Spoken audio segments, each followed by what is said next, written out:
আল্লাহ তাআলা বললেন, হে মুসা, তোমার হাতে ওটা কি? মুসা আলাইহিস সালাম বললেন, আমার হাতে একটা লাঠি। আল্লাহ তাআলা বললেন, তুমি এই লাঠিতে কি করো? মুসা আলাইহিস সালাম বললেন, এই লাঠিতে আমি ভর করে চলি, এই লাঠি দিয়ে আমি গাছের পাতা পাড়ি, আমার ছাগলকে সে পাতা খাওয়াই। এছাড়া আমার ওঁট, ভেড়া, ছাগল যা কিছু আছে এই লাঠির দ্বারা আমি সংরক্ষণ করি। এই তো আমার লাঠির কাজ।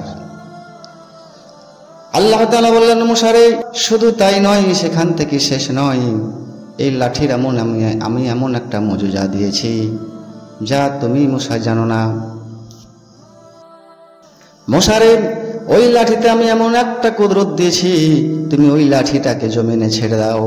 মুসা আলাইহিস সালাম আল্লাহ তাআলার কথা শুনে যখন ওই লাঠিটা জমিনে ছেড়ে দিল, লাঠি তখন আর লাঠি থাকলো না, সাপ হয়ে গেল। যখন সাপ হয়ে গেল, মুসা আলাইহিস সালাম ভয় পেয়ে গেল।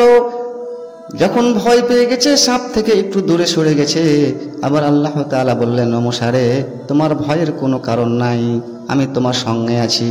এবার বলুন তো, আল্লাহ তাআলা যার সঙ্গে আছে তার কিছু আর ভয় করা উচিত নাকি?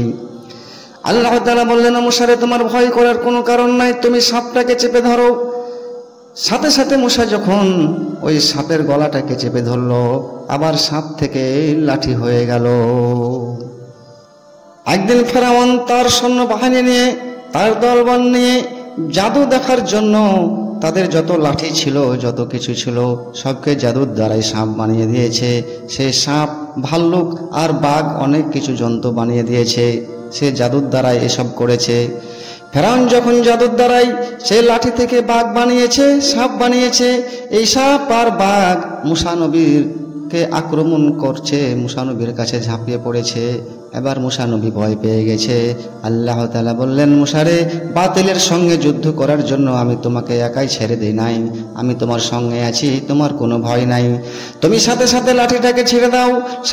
লাঠিটা যখন জমিনের ওপরে ছেড়ে দিল, ওই লাঠি এত বড় সাপ হয়ে গেল যে ফেরাউন জাদুর দ্বারাই বাঘ তৈরি করেছিল, সাপ তৈরি করেছিল, অনেক কিছু জন্তু তৈরি করেছিল, সবগুলোকে ওই লাঠি থেকে যে সাপ হয়ে গেল, ওই সাপে এত বড় হা করেছে যে ওই বাঘ আর সাপ, ভাল্লুক যত জন্তু তৈরি করেছিল সবগুলোকে গিলে খেয়ে নিল।